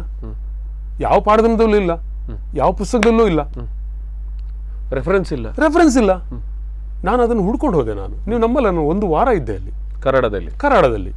ಏನು ವಿಷಯ, ಏನಕ್ಕೆ ಮಾಡ್ತಾರೆ, ಹಿಂಗೆ ನಡೀತೆ ಅಲ್ಲಿ, ಆ ಜನಾಂಗಗಳು ಯಾವ ಥರ ಇದೆ, ಅದರ ಮೂಲ ಏನು, ಅದನ್ನು ಹುಡ್ಕೊಂಡು ಹೋದೆ ನಾನು. ಈ ದೇವಿಗೆ ಸಂಬಂಧಪಟ್ಟದ್ದು ಕರಾಡದಲ್ಲಿ ಆ ಜನ? ಹೌದು, ಆ ಕರಾಡ ಬ್ರಾಹ್ಮಿಣ್ಸ್ ಅವರು ಇರೋದು ಇಲ್ಲಿ. ಅವರು ಈಗ ಚೇತು ಮತ್ತೆ ಸೀತಾಕನ. ಹೌದು, ಪೆಜನಾರ ಉಪತಿ ಅನ್ನೋರದು. ಅದು ಕರಾಡ ಮೂಲ ಅಂತ ಹೇಳಿದ್ರೆ ಅದು ಮಹಾರಾಷ್ಟ್ರ ಪೂನಾದಿಂದ. ಆ ಕಾಲದಲ್ಲಿ ಹೇಳ್ತಾರೆ ಹೆಂಗಂತ ಹೇಳಿದ್ರೆ, ಬ್ರಾಹ್ಮಿನ್ಸನ್ನ ಟಾರ್ಗೆಟ್ ಇಟ್ಕೊಂಡು ಕೆಲವು ಮುಸ್ಲಿಮ್ಸ್ ಇವರು ಟಾರ್ಗೆಟ್ ಆಗ ಒಂದಷ್ಟು ಕುಟುಂಬಗಳು ಛಿದ್ರಾಗಿ ಹೋಗ್ತವೆ, ಎಲ್ಲೆಲ್ಲ ಬಂದು ನೆಲೆಸುತ್ತೆ. ಕೆಲವು ಆಂಧ್ರ ಬಾರ್ಡರ್ಗೆ, ಕೆಲವು ಈ ಕರ್ನಾಟಕ ಇಲ್ಲಿಗೆ ಬಂದು ನಿಲ್ತಾರೆ. ಅದರಲ್ಲಿ ಈ ಕುಟುಂಬ ಪೆಜನಾರ ಕುಟುಂಬ, ಆ ಕುಟುಂಬದ ಮೂಲ ಅಲ್ಲಿದೆ. ಹಾಗಾದ್ರೆ ಅವ್ರು ಏನಕ್ಕೆ ಅದನ್ನು ಮಾಡ್ತಾರೆ ಆ ಥರ?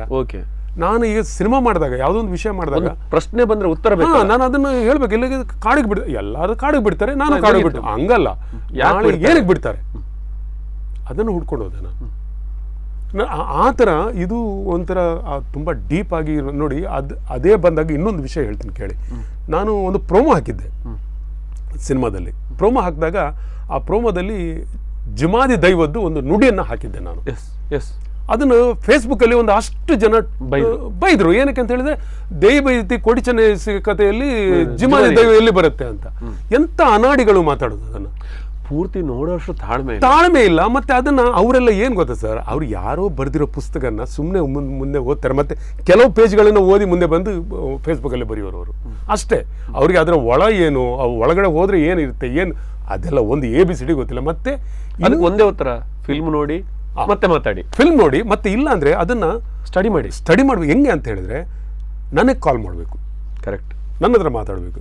ಸೂರ್ಯ ಅವರೇ, ನೀವು ಇದನ್ನು ಹಾಕಿದ್ರೆ ಎಷ್ಟು ಸರಿ, ಇದು ಸರಿ, ನಾನೇ ಸರಿ ಅಂತ ಹೇಳಲ್ಲ, ಹೌದಾ ಇದು ತಪ್ಪ, ತೆಗಿಯೋಣ, ಅಭಿಪ್ರಾಯಗಳಿಗೆ ಸ್ವಾಗತ. ಅದಕ್ಕೆ ನೀವು ನಿಮ್ಮ ಅಭಿಪ್ರಾಯಗಳೇ ನಮಗೆ ಮುಖ್ಯ. ಹೌದು, ಆದ್ರೆ ಅದು ಪಾಸಿಟಿವ್ ಆಗಿರ್ಲಿ. ಹೌದು, ನೀವು ಅದನ್ನ ಸ್ಟಡಿ ಮಾಡಿಕೊಂಡು. ಕೆಲವು ಇದ್ದಾರೆ, ಕೆಲವರು ಏನಂತ ಹೇಳಿದ್ರೆ, ನಾನು ಅದನ್ನು ಯಾವ ಥರ ಆ ರೋಗಿಗಳಿಗೆ ಆನ್ಸರ್ ಮಾಡಬೇಕಂತ ಗೊತ್ತಿಲ್ಲ. ನಾನು ಅದಕ್ಕೆ ಹೇಳಿದೆ, ಅದನ್ನು ಟೋಟಲ್ ಸಿನಿಮಾ ಸ್ಟಡಿ ಆಗಿದೆ ಸರ್. ಅದು ನಾನು ಒಬ್ಬನೇ ಮಾಡಿದ್ದಂತ ಹೇಳಿದ್ದಲ್ಲ. ಈಗ ಅದೇ ವಿಷಯದಲ್ಲಿ ಇನ್ನೊಂದು ಹೇಳ್ತೀನಿ, ಅದರಲ್ಲಿ ಯಾವ ಥರದ್ದು ಕೆಲವು ಬರುತ್ತೆ ಅಂತೇಳಿ. ರಾಜನಿಗೆ ಕನಸು ಬೀಳುತ್ತೆ. ಆ ಕನಸು ಬಿದ್ದಾಗ ಅದೇ ಮೇಜರ್ ಟ್ವಿಸ್ಟ್ ಕತೆ. ಕನಸು ಬೀಳುತ್ತೆ. ಕನಸು ಬಿದ್ದಾಗ ಕನಸಲ್ಲಿ 1-2-3 ವಿಷಯ ಕಾಣುತ್ತೆ. ಒಂದು, ಪ್ರಾಣಿಗಳು ಓಡ್ತಾ ಇರೋದು, ಮೀನು ವಿಲವಿಲ ಇರೋದು, ಮೀನು ವಿಲವಿಲ ಅಂತ ಪಾಡ್ದನದ ಹೇಳೋದು ನಾನು. ಪ್ರಾಣಿ ಓಡೋದು, ಮೀನು ವಿಲವಿಲ ಒದ್ದಾಡೋದು, ಮತ್ತೆ ರಕ್ತ ಹರಿಯುವಂತ ಇದು ಕಾಣುತ್ತೆ ಅವರಿಗೆ. ಮತ್ತೆ ಯಾವುದೋ ಒಂದು ಗುಡಿ ಕಾಣುತ್ತೆ. ಇದು ಪಾಡ್ದನದ ಉಲ್ಲೇಖ ಇದೆ. ಕಥೆಗಳು ಹಂಗೇನೆ ಬರೆದ್ರು. ಹಂಗೆ ಈ ವಿಷಯ ಇಷ್ಟೇ ಇರೋದು. ಅದು ಏನಕ್ಕೆ ಕಾಣುತ್ತೆ? ಎಲ್ಲೂ ಇಲ್ಲ. ಏನಕ್ಕೆ ಕಾಣುತ್ತೆ, ಏನು ವಿಚಾರದ ಅದರ ಒಳಗಡೆ ಏನು ಅಡಗಿದೆ ಅನ್ನೋದು ಯಾರಿಗೂ ಗೊತ್ತಿಲ್ಲ. ಅದನ್ನು ನನಗೆ ಸ್ಟಡಿ ಮಾಡ್ಕೊಂಡೋದಾಗ ಏನು ಆ್ಯಕ್ಚುಲಿ ಏನಂತ ಹೇಳಿದ್ರೆ, ಅದು ಆ ರಾಜನ ಬೇಜವಾಬ್ದಾರಿತನ ತೋರಿಸ್ತಾ ಇಲ್ಲಿ. ಬೇಜವಾಬ್ದಾರಿ, ಅವನು ಬೇಜವಾಬ್ದಾರಿ ರಾಜ ಅಂತ ಏನಕ್ಕೆ ಹೇಳುತ್ತೆ ಅಂತ ಹೇಳಿದ್ರೆ, ನೋಡಿ, ಅನಾದಿ ಕಾಲದಿಂದ ಅವನ ಪೂರ್ವಜರು ಪ್ರಾಣಿಗಳ ಬೇಟೆ ಆಡ್ತಾರೆ. ಏನಕ್ಕೆ ಅಂತ ಹೇಳಿದ್ರೆ, ಬೆಳೆಗಳನ್ನು ನಾಶ ಮಾಡ್ತಾ ಇರೋ ಪ್ರಾಣಿಗಳನ್ನು ಬೇಟೆ ಆಡಬೇಕು ಅವನು. ಹೌದು, ಇಲ್ಲಾಂದರೆ ಬೆಳೆ ಹಾಳಾಗುತ್ತೆ. ಇಲ್ಲಾಂದರೆ ಊರು ಹಾಳಾಗುತ್ತೆ. ಓಕೆ. ಮತ್ತು ಎರಡನೇದು, ಮೀನು ಪಾಡ್ದನೆ ಹೇಳುತ್ತೆ, ಮೀನು ಗೋರಿದ್ರು, ಮೀನು ವಿಲವಿಲ ಒದ್ದಾಡ್ತಾ ಇತ್ತು, ಮೀನು ಗೋರಿದ್ರು ಗುಮ್ಮಿನ. ಆ್ಯಕ್ಚುಲಿ ಏನಂತ ಹೇಳಿದ್ರೆ ಹಂಗಲ್ಲ. ಅದು ಏನಂತ ಹೇಳಿದ್ರೆ, ರೈತರಿಗೆ ಬೇಕಾಗುವ ನೀರಿನ ವ್ಯವಸ್ಥೆ ಇಲ್ಲದೆ ನೀರಿನ ಕೆರೆಗಳೆಲ್ಲ ಬತ್ತಿ ಹೋಗಿ ನೀರು ಮಿಲುಮೆ ಓಡ್ತಾ ಪದಾರ್ಥ. ಕರೆಕ್ಟ್, ಅದ್ರ ಮೂಲ ಅರ್ಥ ಅದು. ಹೂಳೆತ್ಬೇಕು ನೀವು, ಹೌದು. ಅದನ್ನು ಒತ್ತಲಿಲ್ಲ ಅವನು. ರಾಜ ಸರಿಯಾಗಿ ಕೆಲಸ ಮಾಡಲಿಲ್ಲ ಅವನು. ನೆತ್ತರ ನದಿ, ರಕ್ತ ನದಿ ಕಾಣುತ್ತೆ ಅಂತ ಹೇಳಿದ್ರೆ ಅಲ್ಲಿ ಅನ್ಯಾಯ ಅಧರ್ಮಗಳು ಕಾಣ್ತಾ ಇದ್ದನು. ಅದು ಉಲ್ಲೇಖ, ಅದನ್ನ ಕೊಟ್ಟರು, ಅದನ್ನ ಅವರು ಸಿಂಬಾಲಿಕ್ ಆಗಿ ಹೇಳ್ಕೊಂಡೋದ್ರು. ಮತ್ತೆ ನೆಕ್ಸ್ಟ್ ಅವನು ನಿದ್ದೆ ಮಾಡುವಾಗ ನೋಡಿ, ಅವು ಇನ್ನೊಂದು ವಿಷಯ, ಅವನ್ನ ಪಾಡ್ದನಕಾರ ನಿದ್ದೆ ಮಾಡಿಸಿದಾನೆ. ಅವನ ಕನಸು ಯಾವಾಗ ಬೀಳೋದು ಗೊತ್ತಾ? ಹಗಲಲ್ಲಿ ಹೆಂಗೆ ಅಂತ ಹೇಳಿದ್ರೆ ಮೊಸರನ್ನ ತಿಂದು ಅವನು ಮಲಗ್ತಾನೆ. ಆವಾಗ ಮಧ್ಯಾಹ್ನ ಅವನಿಗೆ ಕನಸು, ಅಂದ್ರೆ ಅಂತ ಸೋಂಬೇರಿ ಅವನು ಅಂತ ಗೊತ್ತಾಯ್ತಾ? ಈಗ ಅವನು ನಿಜವಾದ ರಾಜನಿಗೆ ರಾತ್ರಿ ನಿದ್ದೆ ಬರಲ್ಲ. ಶತ್ರುಕಾಟ ಇರ್ಬೋದು, ಪ್ರಜೆಗಳ ಪಾಲನೆ ಇರ್ಬೋದು. ಇವನ್ನ ಊಟ ಮಾಡ್ತಾನೆ ಅಂದ್ರೆ ಅಷ್ಟು ಮಧ್ಯಾಹ್ನ ಮಲಗಿದಾನಂದ್ರೆ ಅವನು ಪಾಡ್ದನಗಾರನಿಗೆ ಕೆಲವು ಮ್ಯಾಟ್ರ್ಗಳು ಡೈರೆಕ್ಟ್ ಹೇಳಕ್ಕಾಗಲ್ಲ. ಡೈರೆಕ್ಟ್ ಹೇಳಕ್ಕಾಗದೇ ಇರುವಾಗ ಈ ಒಗಟಿನ ಥ್ರೂ ಇದನ್ನು ಹೇಳ್ತಾರೆ. ಅದು ಆ ಥರದ ಪಾಡ್ದನಗಳಲ್ಲಿ ಕೆಲವು ಉಲ್ಲೇಖಗಳಿದೆ. ಅದನ್ನು ಒಳಗೆ ಹೋದರೆ ಈ ಜಿಮಾದಿಯ ಉಲ್ಲೇಖ ಥರ ಒಂದಷ್ಟು ವಿಷಯಗಳು ಸಿಗುತ್ತೆ. ಇವರೆಲ್ಲ ಈ ಮೇಲ್ನೋಟಕ್ಕೆ ಸುಮ್ಮನೆ ಬರೆಯೋರಿದಾರಲ್ಲ, ಅವರೆಲ್ಲ ಇಂಥದ್ದು ಸ್ಟಡಿ ಮಾಡಿ ಬಂದು. ಇನ್ನೊಂದೇನೆಂದರೆ, ಒಂದು ಸಿನಿಮಾದ ಹಿಂದೆ ಅದೆಷ್ಟೋ ಕುಟುಂಬಗಳ ಅನ್ನ ಇದೆ ಮತ್ತು ಶ್ರಮ ಇದೆ. ಅದಕ್ಕಿಂತ ಹೆಚ್ಚಾಗಿ ಏನಂದರೆ, ಯಾರೊಬ್ಬರು ಕೂಡ ಸಿನಿಮಾನ ಹಾಳಾಗಬೇಕು ಅಂತ ಯಾರೂ ಮಾಡೋದಿಲ್ಲ. ಪ್ರತಿಯೊಬ್ಬನಿಗೆ ಕನಸಿರುತ್ತೆ. ಒಂದು 6 ತಿಂಗಳು ನೀವು ಹೋಮ್ವರ್ಕ್ ಮಾಡಿ, ಸ್ಕ್ರಿಪ್ಟ್ ಮಾಡಿ, ಫ್ರೇಮ್ ವರ್ಕ್ ಮಾಡಿ, ಆಮೇಲೆ ಮಾಡಿದ ಸಿನಿಮಾ ಅಂತ ಆ ಸಿನಿಮಾನ ನೋಡೋಕೆ ಗೊತ್ತಾಗುತ್ತೆ. ಯಾಕಂದರೆ ಒಂದು ಫ್ರೇಮಿಗೂ ಇನ್ನೊಂದು ಫ್ರೇಮಿಗೂ ಟ್ಯಾಲಿ ಇರದಂಥ ಅದೆಷ್ಟೋ ಕಥೆಗಳು ನಡೆಯುತ್ತೆ. ಬಟ್ ಒಂದು ರೀತಿಯಲ್ಲಿ ಒಂದು ದೇವದೇದನ್ನು ನೋಡಿದಾಗ ನಿಮ್ಮ ಅಷ್ಟು ಲಾಂಗ್ ಸಿನಿಮಾ ಒಂದು ರೀತಿಯ ಕಾವ್ಯಮಯವಾಗಿ ಹೋಗುತ್ತೆ. ಅಂದರೆ ಒಂಥರ ನಿಮ್ಮನ್ನ ಕಥೆ ಒಳಗೆ ಕರ್ಕೊಂಡು ಹೋಗುತ್ತೆ. ಅಂದರೆ ಅದಕ್ಕೆ ಕಾರಣ ಅಂತ ಸ್ಟ್ರಾಂಗ್ ಸ್ಕ್ರಿಪ್ಟ್, ಎಲ್ಲೂ ಕೂಡ ಎಳೆ ಬಿಡೋದಂಥ ಸ್ಕ್ರಿಪ್ಟ್, ಸ್ಕ್ರೀನ್ ಪ್ಲೇ ಇರುವಂಥದ್ದು. ಸ್ಕ್ರೀನ್ ಪ್ಲೇಯಲ್ಲಿ ನೋಡಿ, ಅದು ಆ್ಯಕ್ಚುಲಿ ಏನಂತ ಹೇಳಿದ್ರೆ, ಸ್ಕ್ರೀನ್ ಪ್ಲೇಯಲ್ಲಿ 2 ವಿಧನೂ ಕೊಟ್ಟಿದ್ವಿ ನಾವು. ಅಂದರೆ ಕೆಲವರು ಅದನ್ನು ಮೊಟ್ಟೆಯಲ್ಲಿ ಬಂದ ಮಗು ಅಂತ ಹೇಳಿದ್ವಿ, ಆ ಕಥೆನೂ ಇದೆ. ಅದಲ್ಲ, ಈ ಥರದ ಕಥೆನೂ ಅನ್ನೋದು ಸ್ಕ್ರೀನ್ ಪ್ಲೇಯಲ್ಲಿ ಆ 2 ಮುಖನೂ ನಾವು ಕಥೆಯಲ್ಲಿ ಹೇಳೋಕೆ ಪ್ರಯತ್ನ ಪಟ್ಟಿದ್ವಿ. ಖಂಡಿತ. ಈಗ ನಿಮಗೆ ಸ್ಟೇಟ್ ಅವಾರ್ಡ್ ಬಂತು, ಎಲ್ರಿಗೂ ನಮ್ಗೆಲ್ರಿಗೂ ಖುಷಿನೇ. ಕಲಾವತಿ ಯಾಕೆ ಅದ್ಭುತವಾಗಿ ಹಾಡಿದರು. ಹೌದು, ಖಂಡಿತವಾಗಿ ಆ ಹಾಡು ಅದು ಅವರಿಗೆ ದೈವದತ್ತವಾದಂಥ ಕಂಠ. ಸರ್, ಆ ಸಂದರ್ಭ ನಿಮ್ಗೆ ತುಂಬ ಹೌದು. ನನಗೆ ಮತ್ತೆ ಇನ್ನೊಂದು ಅಂತ ಹೇಳಿದ್ರೆ, ಅವರು ಹಾಡಿದ್ರು, ಅದ್ರ ಜೊತೆಗೆ ಅವರು ಬ್ಯಾಕ್ಗ್ರೌಂಡ್ ಕೊಟ್ಟರು, ಕೆಲವು ಆಲಾಪನೆಗಳು. ಹೌದು, ಅವೆಲ್ಲ ಅವರೇ ಮಾಡಿದ್ದು. ಮತ್ತು ಈ ಟೈಮಲ್ಲಿ ಅವರನ್ನು ನೆನೆಸ್ಕೋಬೇಕು, ಮತ್ತು ಭಾಸ್ಕರ್ ಅವರನ್ನು ನೆನೆಸ್ಕೋಬೇಕು. ಖಂಡಿತ ಭಾಸ್ಕರ್ ಅವ್ರನ್ನ ನೆನೆಸ್ಕೋಬೇಕು. ಯಾಕಂದರೆ ಎಲ್ಲೋ ಬದಿಯಲ್ಲಿದ್ದಾರೆ, ಅವ್ರು ಮೂಲೆಯಲ್ಲಿದ್ದಾರೆ. ಅಲ್ಲ, ಮೂಲೆಯಲ್ಲಿರಲ್ಲ, ಅವ್ರು ದೊಡ್ಡ, ಅವ್ರು ಬಿಡ್ರಿ, ಅವ್ರನ್ನ ಗುರ್ಸಲಿಲ್ಲ. ನೀವು ಗುರುತಿಸಿದ್ದು ಬಹಳ ಒಂದು ಒಳ್ಳೆ ಕೆಲಸ ಅಂತ ಅಂದ್ಕೊಂಡು ನಾನು ಒಂದೇ ಸಾಂಗ್ ಕೇಳಿದ್ದೆ ಅವ್ರದ್ದು. ಯಾವುದು ಒಂದು, ನನಗೆ ಅವ್ರು ಯಾರು ನನ್ನ ಆತ್ಮೀಯರು, ಅವರು ಬನ್ನಿ ನಾಟಕ ನೋಡಿ ಅಂತ, ಬೆಂಗಳೂರಿಂದ ಬಂದಿದ್ದೆ ನಾನು, ನಾಟಕ ನೋಡಿ ಅಂತ ಹೇಳಿದ್ರು. ಯಾವುದು, ಏರಗಿಯರ. ನಾನು ಹೋಗಿದ್ದೆ ನಾಟಕ ನೋಡೋಕ್ಕೆ. ನನಗೆ ಟೈಟಲ್ ಸಾಂಗ್ ತುಂಬ ಇಡಿಸ್ತು. ಅಂದರೆ ಇದರಲ್ಲಿ ಏನೋ ಈ ವಿಷಯ ಏನೋ ಇದೆ ಇವ್ರ ಹತ್ರ ಅಂತ. ಮತ್ತು ಅವ್ರ ಹತ್ರ ಅವರು ರಾಜ ಅಂತ, ಇಡ್ಲಿ ರಾಜ ಅಂತ ಆರ್ಟಿಸ್ಟ್. ಮತ್ತು ಆ ಡೈರೆಕ್ಟರ್ ಬಂದು ಕೆಂಚನ್ಕೆರೆ ಜಗದೀಶ್ ಕೆಂಚನ್. ಅವ್ರ ಹತ್ರ ಮತ್ತೆ ನಂಬರ್ ಕೊಟ್ಟರು, ಅವರು ಹೋಗಿ ಮಾತಾಡಿದೆ ನಾನು. ಈ ಥರ ನಿಮಗೆ ಬಹುಶಃ ಒಂದು ಅನಿಸಿತು, ಒಂದು ಒಳ್ಳೆ ಮೂವಿಗಾಗಿ ಎಲ್ಲವೂ ಕಾಲ ಕೂಡಿಸಿಕೊಟ್ಟಿತ್ತು ಅಂತ. ಇದು ಮಾತ್ರ ಹೇಳ್ತೀನಿ ನಾನು, ಮಾಡಿದ್ದಲ್ಲ ರೀ.